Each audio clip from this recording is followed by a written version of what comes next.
Salam əziz şagirdlər. Mən Əmirova Zülfiyə Hilal kurslarında Azərbaycan dili müəllimiyəm.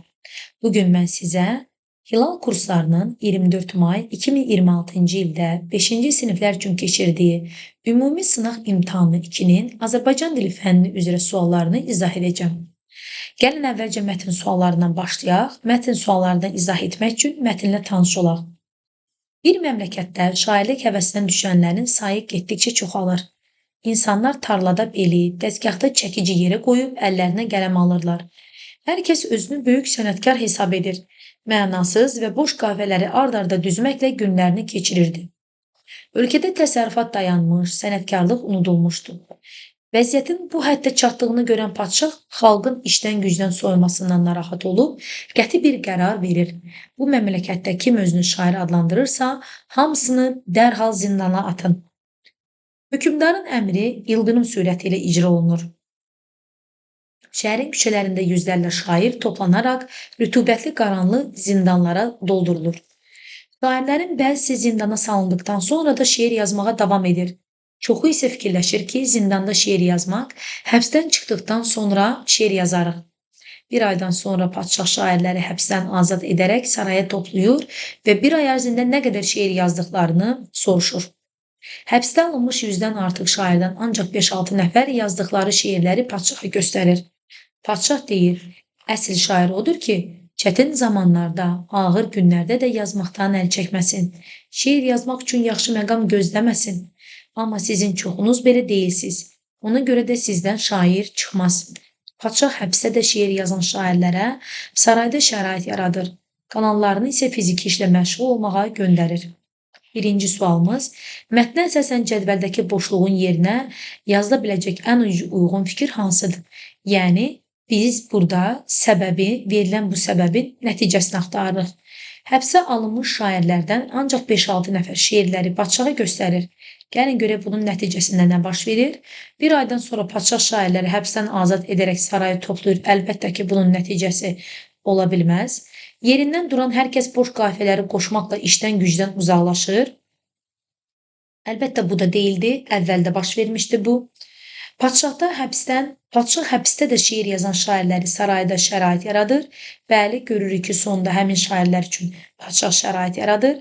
Şairlərin bəzisi zindana salındıqdan sonra da şeir yazmağa davam eləyir. Bu, əlbəttə ki, doğruydu, lakin verilən fikrin səbəb nəticəsi deyil. Məmləkətdə şairlik həvəsinə düşənlərin sayı artır. Bu da bizim nəticəmizə uyğun olmadığı üçün cavabımız E bəndi deyil. Qarşısında Roma rəqəmi qoyulmuş hansı cümlədəki hadisə ölkədəki vəziyyətin pisləşməsinə təsir edir? Gəlin baxaq. Birinci Roma rəqəmi qoyulub, elə çox güman ki, cavabımız da birinci. Roma rəqəmi qoyulmuş hissi olacaq. Bir məmləkətdə şairlik həvəsinə düşənlərin sayı getdikcə çoxalır və ölkədəki vəziyyətin pisləşməyi məhz burada qeyd olunmuşdur. Ona görə də cavabımız bizim elə A bəndi olacaq.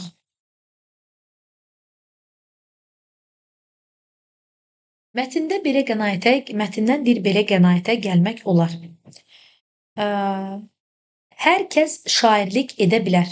Xeyr, belə bir qənaətə gələ bilmərik. Hər şeir yazmaq üçün şair şeir yazmaq üçün yaxşı məqam gözləməlidir. Əlbəttə ki, belə bir qənaətə də gələ bilmərik. Əsl istedad çətin vaxtlarda özünü göstərir. Bəli, zindanda şairlər şeir yazırlar. Bu da çətin vaxtlar hesab olunur. İstedadlı insanların istedadı da məhz bu şəraitdə də çətin vəziyyətdə üzə çıxır. Hər bir adam qafiyələri bir-birinə qoşmaqla şair ola bilməz əlbəttə. Həbsdə şeir yazmaq mümkün deyil. Əlbəttə ki, bu da mümkündür. Dördüncü sual, ox işarələri ilə verilmiş xüsusiyyətlərin hansı padşah obrazına uyğun deyil? Padşah qətiyyətli idi, dövlətin gələcəyini düşünən idi, bəli, və burada sual işarəsinin yerinə hansı fikir uyğun deyil? Əlbəttə ki, o uzaq görən idi, sənətə və sənətkara qiymət verən idi ki, sonda şairlərə şərait yaradır. Şeirə və ədəbiyyata nifrət etmirdi, etsəydi niyə onlar üçün sarayda şərait yaratsın? Saxtakarlığa qarşı sərt olan deyildi. Sərt idi daha doğrusu, çünki boş-boşuna şeir yazmağın tərəfdarı deyil idi və əlbəttə ki, müdrik idi. Padşahın şairləri həbs etdirməkdə əsl məqsədi nə idi? Şeiri tamamilə qadağan etmək fikrindəydimi? Əlbəttə xeyr. Ölkədəki bütün şairləri məhv etmək onun niyyəti deyildi. Zindanları doldurmaq üçün bəhanə əlbəttə axtarmırdı. Həqiqəti, həqiqi sənətkarları axtaran saxtalardan fərqləndirmək istəyirdi. Əlbəttə ki, bu doğrudur. Onun əsl niyyəti bu idi. Özü üçün yeni şeirlər yazdırmaq istəyirdi. Əlbəttə ki, bu da yanlışdır. Gəlin indi isə qrammatika suallarımıza keçək. Hansı bənddəki sözlərdə nöqtələrin yerinə eyni hərf yazılmalıdır? İşgəncə bilirik ki, G samiti ilə yazılır. Səhəng də G samiti ilə yazılır. K samiti ilə deyilir. Elə cavabımız bizim A bəndidir. Çünki bizə deyir eyni hərf yazılmalıdır. Gəlin digər variantlara baxaq. Çuxur U ilə, sürpriz Ü ilə. Lampa M hərfi ilə, tənbəl N, niskil G, məskən K samiti ilə, dirijor I, süjet Ü saiti ilə yazılır. Yəni cavabımız A bəndidir. Hansı üzvlər cümlədə əsas fikri ifadə edir? Bilirik ki, cümlədə əsas fikir mübtəda və xəbər əsasında üzə çıxır. Mübtəda xəbər qrammatik əsas baş üzvlərdir. Şəhərdən kəndə dönən Akif doğma kəndini uzaqdan görürdü. Nə edirdi görürdü? Kim görürdü? Akif görürdü. Cavabımız 4 və 8 olacaq. B bəndi. Aslı tərəfi fərqli nitq hissəsi ilə ifadə olunan söz birləşməsini müəyyən edin. Bunun üçün gəlin bütün bəndlərə baxaq. İlk bahar, ilk burada, sifət. Polad iradə, Polad isimdir. Çünki təklikdə biz Polada nə sualını veririk? Material adıdır. Gümüşü qaşıqlar sifətdir. Gümüşü burada rəngini bildirir. Könüllü sifət. Körpə də sifət olduğu üçün fərqli nitq hissəsindən ifadə olunan söz birləşməsimiz B bəndidir. 9. Onun işi çox məsuliyyətli və olduqca yorucu idi. Cümləsində neçə köməkçi nitq hissəsi var? Gəlin bir-bir diqqətlə bütün sözlərə baxaq. Onun şəxs əvəzi idi. İş isimdir. Çox məsuliyyətli və olduqca yorucu idi. Burada diqqətli olmalıyıq. Çünki məsuliyyətli sözü sifətdir, yorucu sözü də sifətdir. Olduqca və çox burada ədatdır və bağlayıcıdır. Olduqca yenə də burada ədatdır. Ona görə də cavabımız olacaq bizim 3. Burada 3 köməkçi nitq hissəsi var. İdi burada çaşmırıq, bu hissəci idi. Belə bir köməkçi nitq hissəmiz bizim yoxdur. 10. Yalnız şəkilçi artırıldığı üçün ahəng qanuna tabi olmayan neçə söz var? Əzab-keş, əzab ahəng qanuna tabi deyildi zaten. Ona görə də keşin bura artırılıb artırılmamağının burada ahəng qanuna tabi olub olmamağı ilə bir əlaqəsi yoxdur. Məslək sözü gördüyümüz kimi ahəng qanuna tabi olmayan söz idi. Daş artırdıqda ahəng qanuna tabi olmadı. Yəni məsləkdaş sözünü biz burada götürəcəyik. Vəfa sözü ahəng qanuna tabi deyil. Bi-vəfa ona heç bir təsir etmir şəkilçi. Şöhrət sözündə şöhrət ahəng qanuna tabidir. Lakin pərəst də onun ahəngini pozmadığı üçün şöhrət pərəsti də götürmürük. Kitab sözü ahəng qanuna tabi deyil. Daban sözü ahəng qanuna tabi olub keş də onun ahəngini pozduğu üçün cavabımız daban keş də burada götürməliyik. Dairə sözün köküdür. Ahəng qanuna tabi deyil. Ona görə onu götürmürük. La məkan, məkan sözü də ahəng qanuna tabi olmadığı üçün la şəkilçi onun ahəngini pozmamışdır. Yəni burada şəkilçi artırdığı üçün ahəngi pozulan, ahəng qanuna tabi olmayan cəmi 2 dənə söz var. Bu məsləkdaş və dabankeş sözləridir. 2 dənə söz oldu. Birinci sual. Nümunədəki isimlərlə bağlı səhv fikri müəyyən edin. Bu sualda biz hansı sözə diqqət etməliyik? İsim sözünə. Demək ki, verilən cümlədə əvvəlcə isimləri seçməliyik. Hacı Zeynalabdin Tağıyev Azərbaycanın ən yardımsevər milyonçularından biri idi. Hacı Zeynalabdin Tağıyev burada xüsusi isimdir. Azərbaycan ən ədatdır, yardımsevər sifətdir. Milyonçu sözü də burada isimdir. Bir sözü isə say olduğu üçün biz yalnız bu testdə bu 3 sözdən baxacağıq. Görək hansı fikir burada səhv olacaq. A bəndi mənsubə şəkilçisi qəbul etmiş 3 isim var. Elə birinci fikrimiz bizim səhvdir. Çünki görürük ki, Tağıyev sözündə mənsubə şəkilçisi yoxdur. Azərbaycan sözündəki yəlik şəkilçisidir. Və milyonçularından sözündə bəli, I mənsubə şəkilçisi var. I bitişdiricidir, damda çıxışlı hal şəkilçisidir. Lakin yenə də hər üç sözdə mənsubə şəkilçisi olmadığı üçün cavabımız A bəndidir. Yəlik halda olan isim var. Bəli, həqiqətən də Azərbaycan sözü yəlik haldadır. İsimlərdən biri çıxışlı halda işlənib. Milyonçularından sözü çıxışlı halda işlənib. İsimlərdən ikisi olduqca düzəltmədir. Bəli, həqiqətən də burada Tağıyev soy adlı tağı sözün köküdür. Ov, ova, yev, yeva leksik şəkilçidir. Milyonçu sözündə də milyon sözün köküdür. Çu leksik şəkilçi olduğu üçün bu variantda doğrudur. 12-ci sual. Səbəb nəticə. Yaxın mənalı sözlərin iştirakına görə və eyni sözün təkrarından əmələ gələn sifətlər işləndiyi üçün mürəkkəb sifətdən sonra isim cəmdə işlənir. Gəlin baxaq bu nəticə hissəsində verilmiş fikir hansı fikrin, yəni səbəbi nədir bu nəticənin? Mürəkkəb sifətdən sonra əgər isim cəmdə gəlirsə, qaydadan da bilirik ki, bu mürəkkəb sifət eyni sözün təkrarından əmələ gələn sifət olmalıdır. Yəni 1-ə biz götürəcəyik B-ni. 2. K şəkilçisindən əvvəl qrammatik şəkilci işlənir. Nəticədə bu zaman həmin söz isim olur. Həqiqətən də bu doğrudur. Məsələn, mənim ki. 2-dən əvvəl qrammatik şəkilci gələndə bu söz isim olur. Həmin söz zaman zərfi olur. Bu yanlışdır. Həmin söz tərkibində mütləq 2 leksik şəkilçi olur. Əlbəttə ki, bu fikir də yanlışdır. Demək ki, biz 1-ə B-ni, 2-yə də A-nı götürəcəyik. Cavabımız olacaq C bəndi. 13-cü sual. Hansı cümlədə xüsusi isim işlənib? Coşqun dəniz bugün çox sakit idi. Bəli, burada coşqun sözü xüsusi ismə bənzəsə də, lakin burada dənizin coşqun vəziyyətini, əlamətini göstərir. Yəni, bu sifətdir. Yetər bu qədər qəddarlıq, mehriban olun. Yetər, yəni bəsdir, kifayətdir deməkdir. Burada da xüsusi isim deyil. Bahar fəslinin gəlişi ilə hər yerdə canlanma hiss olunurdu. Burada da bahar, mövsüm, fəsil mənasındadır, xüsusi isim deyil. Arif insana bir işarə, kötüyə isə balta bəs edər. Arif insan, burada ağıllı insan deməkdir. Yəni, burada da Arif sözü xüsusi isim kimi işlənməyib. Yaşar bugün otağından çıxmadı. Bəli, kim otağından çıxmadı? Yaşar. Demək ki, Yaşar burada xüsusi isimdir. Aşağıdakilərdən hansı söz birləşməsidir? Əl üstü bitişik yazılıb. Ona görə də bu söz birləşməsi deyil, mürəkkəb sözdür. Daha böyük, daha sözü burada ədat olduğu üçün bu da söz birləşməsi deyil. Çünki söz birləşməsi ən azı 2 müstəqil mənalı sözün birləşməsindən yaranan birləşmədir. Ara sırada isə yazıldığı üçün mürəkkəb sözdür. Binanın yuxarısı söz birləşməsidir. Səndən sonra burada qoşma olduğu üçün bu da söz birləşməsi deyil. Hansı cümlədə düzəltmə feil işlənib? Paranda el aparar, yel aparar, sel aparar.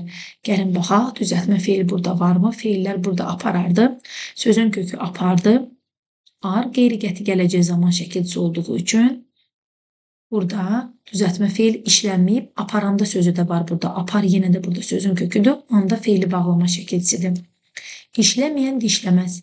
İş sözün köküdür. Lə leksikdir. İnkardır. Ən feili sifət şəkilçisidir. Diş sözün köküdür. Lə leksikdir. M inkardır. Əz qeyri-qəti gələcək zaman şəkilçisidir. Yəni cavabımız B bəndidir. Bilik insanın bəzəyidir. Burada düzəltmə söz bilik isimdir. Bəzəyi sözü də yenə də düzəltmədir. Bu da isimdir. Tamahkar öz nəfsinin quludur. Tamahkar sözü düzəltmə sözdür. Sifətdir. Başqa bu cümlədə düzəltmə feil yoxdur. Ümumiyyətlə bu cümlədə feil yoxdur. E bəndi. Söz var, gələr keçər. Söz var, dələr keçər. Gələr sözü burada feildir. Qeyri-qəti gələcək zamandadır. Həmçinin keçər sözü də dəlmək sözündən də yenə də dələr qeyri-qəti gələcək zamandır. Keç sözündən yenə də keçər. Burada da düzəltmə feil işlənməmişdir. 16-cı sual. Müqayisə cədvəlindəki səhvi tapın. Bir qədər sözü əlbəttə ki saydır, amma diqqətli olmalıyıq. Bu müqayisə cədvəlidir. Müqayisə cədvəli olduğu üçün biz baxmalıyıq ki, görə bir qədər zərf kimi də işlənə bilirmi? Bəli, bir qədər sözü zərf kimi də işlənə bildiyi üçün biz bunu götürülməliyik. Bunu biz səhv kimi götürəcəyik. Çünki 1 ortada yazılmalıydı. 15 yalnız saydı. üzü yuxarı yalnız zərfdir. Daxilən yenə də yalnız zərf kimi işlənir. Belə bir saylarımız yoxdur. Xeyli sözü doğru yazılıb, həm say, həm də zərf kimi işlənir. 5-ci sözü isə yanlış yazılıb. Çünki bu söz yalnız saydır. Yəni burada birinci fikir aşağıda yazılmalıydı, yazıldığı üçün səhvdir və 6-cı fikirdə burada say tərəfdə yazılmalıydı. Ona görə də cavabımız bizim nədir? B bəndidir. K hərfi hansı sözdə digər sözlərdən fərqli səsi ifadə edir? 17-ci sualımızın şərti budur. Burada sənətkar sözündə biz K-nı olduğu kimi tələffüz edirik. Bizimki sözündə yenə də K olduğu kimi tələffüz olunur. K səsini verir. Dünənki sözündə də K kimi tələffüz olunur. Sevdikcə sözündə isə K samitini biz xışdır kimi tələffüz edirik. Küçədəki sözündə də yenə də K samiti olduğu kimi tələffüz olundu. Cavabımız D bəndidir.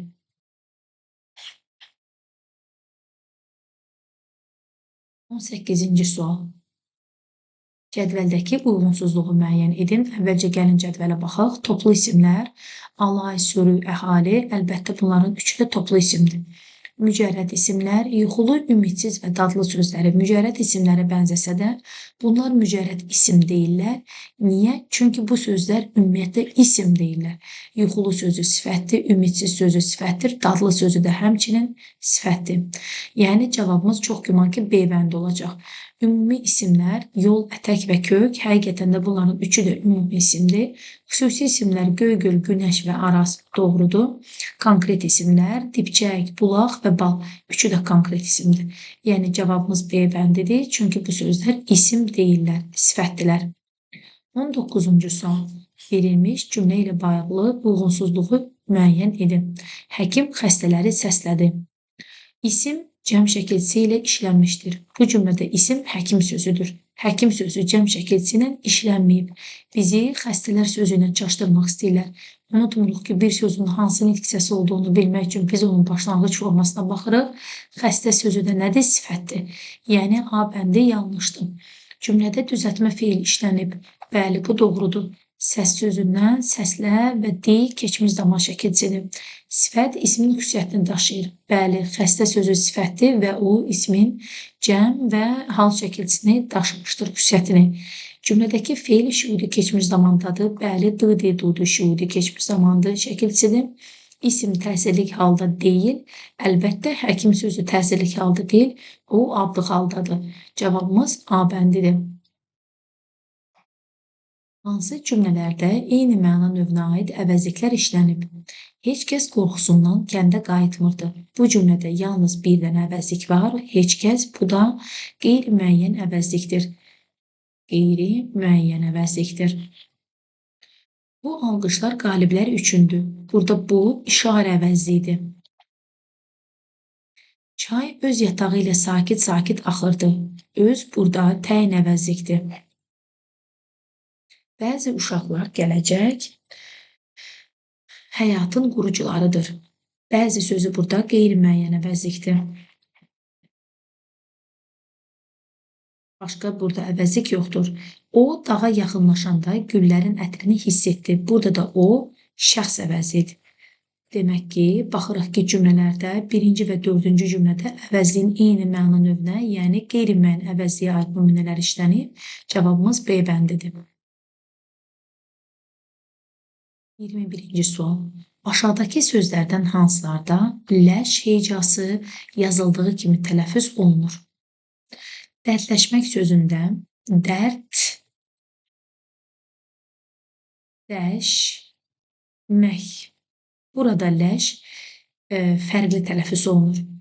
Güləşmək, güləşmək. Diqqətli olaq, güləşmək sözündə bəli, ləş hecası var və o yazıldığı kimi tələffüz olunur. Sərinləşmək,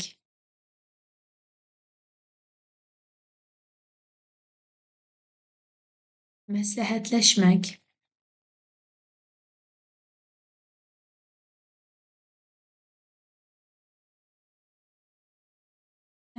əsəbiləşmək,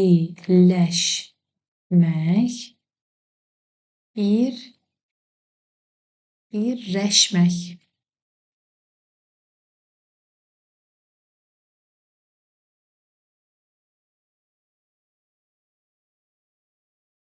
Deməli, hansılarında ləş heycası, yəni ləş eyni heyecan tərkibində olmalıdır, yazıldığı kimi tələffüz olunur.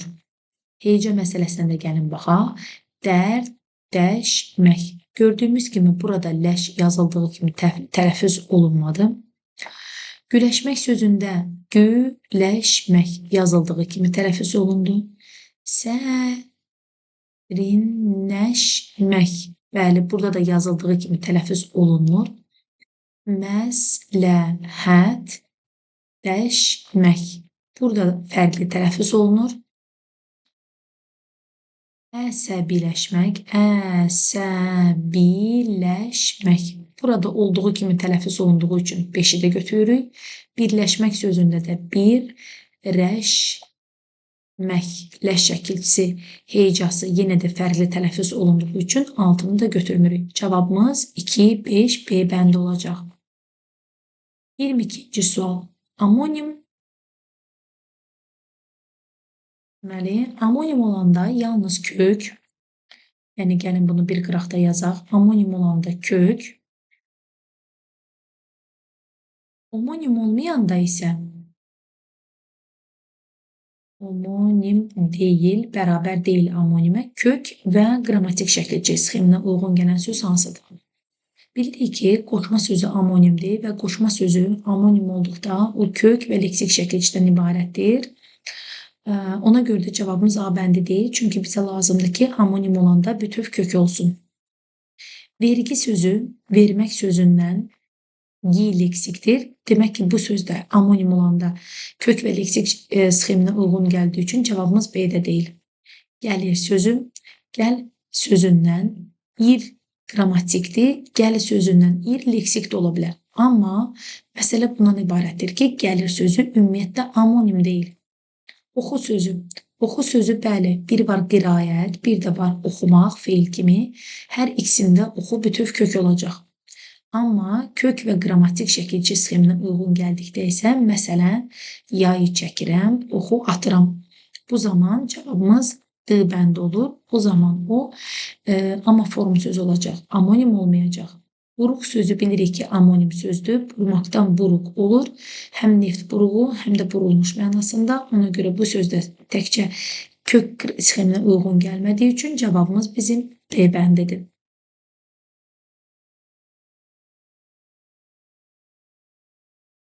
Birinin kökü feil deyil. Düzülmək sözünün kökü düzmək feildir. Çünki ıl şəkilçisi feildən feil düzəldən məhsuldar şəkilçidir. Il, ın, dır, ış.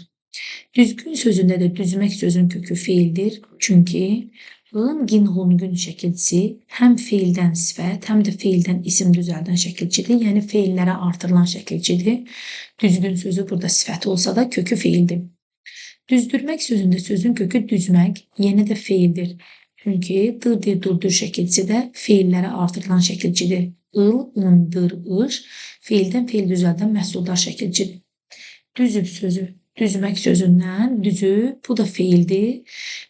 Bəli, düzüb sözünün də kökü feildir. Üb qrammatik şəkilçidir. Bizdən buradan sözün kökünü, quruluşunu soruşmadığı üçün biz sadəcə kökə baxırıq. Düzüb sözünün də kökü nədir? Feildir. Düzdəki sözündə isə düz sözün köküdür, dəki leksikdir. Bilirik ki, dəki şəkilçisi yalnız adlara artırılır, feillərə artırılan şəkilçi deyil. Ona görə də düz sözü burada isim olduğu üçün düzdəki kollar və s. burada olacaq cavabımız E bəndi. 24. Cümlədə buraxılmış sözü müəyyən edin. O bağçadan təzəcə dərildiyi, hər halından bəlli olan bənövşəyi rəngli və kəskin iyli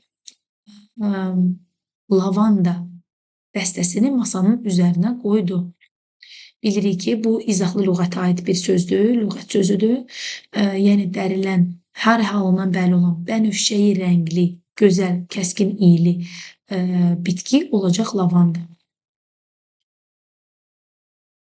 Və 25-ci sual.